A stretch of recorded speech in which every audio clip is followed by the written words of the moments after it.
I do believe that we can integrate some major elements of being into a unified system. People like Ken Wilber, who I owe much to, has done that on many different levels. He has went into academic streams, really almost all major academic streams, and showed how certain elements can mirror other elements within academics and enhance it by doing that.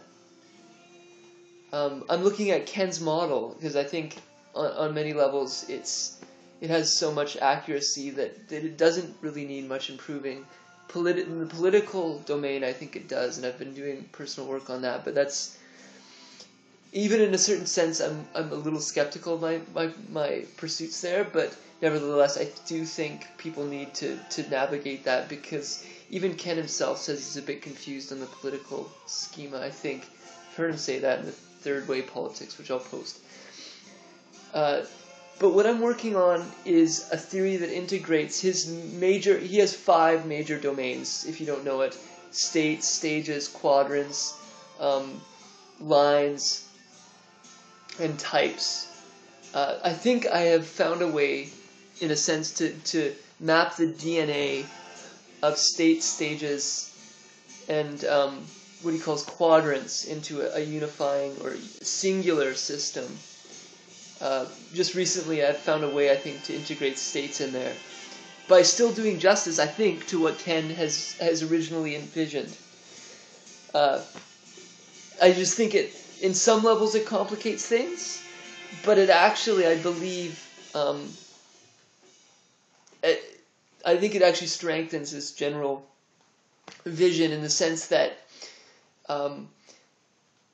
by showing that, in fact, these different principles hook in really beautifully together in ways that maybe he hasn't seen, that adds even more stability to the overall framework that he's trying to present to us.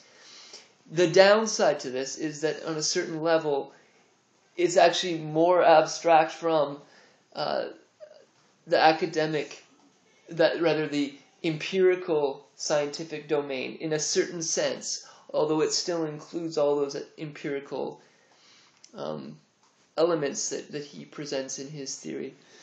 So what I'm looking at is how you can refer to my earlier video if you haven't seen it, regarding how stages hook together with quadrants.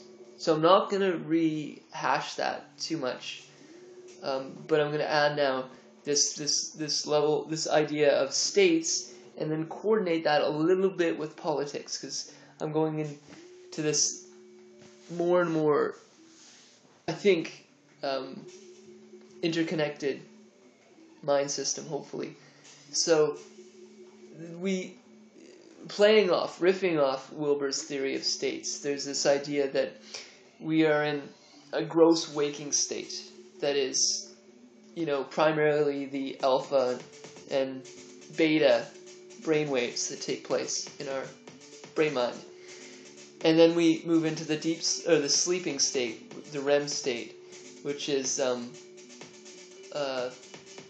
think I don't remember which one it is, and it's kind of not that important, really, but it is, I don't know, I think it is gamma, the gamma state. I'm about 70% sure that's what it is, but if I'm wrong, no big deal, really. Gamma is connected to the REM state, and then you have deep sleep, the deep sleep state, which is the delta state, I believe. And then in between that, beta, I think, is sort of hypnagogic. There is a hypnagogic state, though. It's like a trance-like state. When you're watching TV, you kind of get put into that state. Just as an aside, there's some really interesting theories about, due to the fact that we are a very televised nation, televised world now, and we're always getting passively induced with this TV,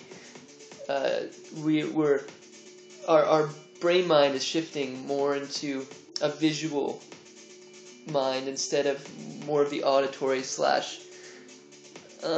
maybe kinesthetic, I don't know, but it's probably more auditory. where it was more vocal expressions. Now it's more just your visual cortex is lit up more. Frickin' aside, though, that doesn't. Just an interesting idea. But so we have these three major states of consciousness, and then the theory that I'm playing off is that there's these stages of development, right? And I lump them together in a certain way, namely red, amber, orange, and green, although I do believe that there is, in a sense, a beige and purple level, and even stages below that. But those four levels, in my mind, have a certain gravitas to them that suck you. To me, that is the self-reflexive stages, proper, in a way. And that does match, I think, pretty well with most developmental theorists.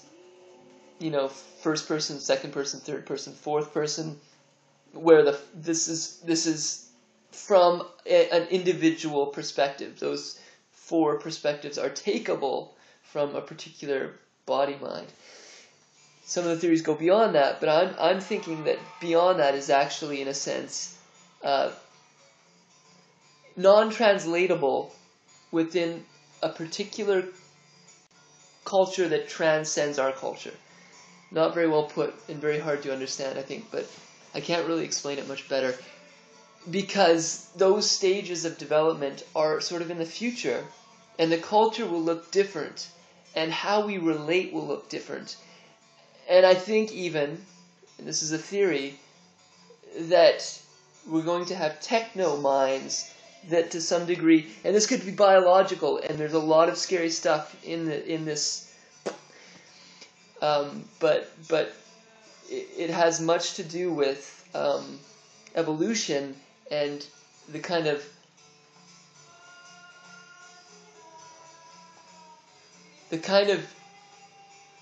systems we use to think, roughly. Maybe I'll come back to that. So, but anyways, you have these four major stages within what's called the first tier, and then there's two other levels which I'm kind of regulating to the emotional being, but they're still there, and they still play an influence on who and what we are. So what I'm arguing for is that those four stages actually correlate largely with what you might call in religious traditions, or in, let's call it the wisdom traditions, because this doesn't have to really be necessarily, it's not really religious, but wisdom traditions call maybe the ground of all being, Godhead, the causal, and it is deep sleep state, in the sense that it is that witness from which all things arise. And I believe it's just self-reflexivity in its pure state. In other words, what it means to be a self-reflexive being is entered into fully, embodied fully, so that it can watch all things arise in the self. Something of that sort. So I'm going to pick up on this line of thought in the next video.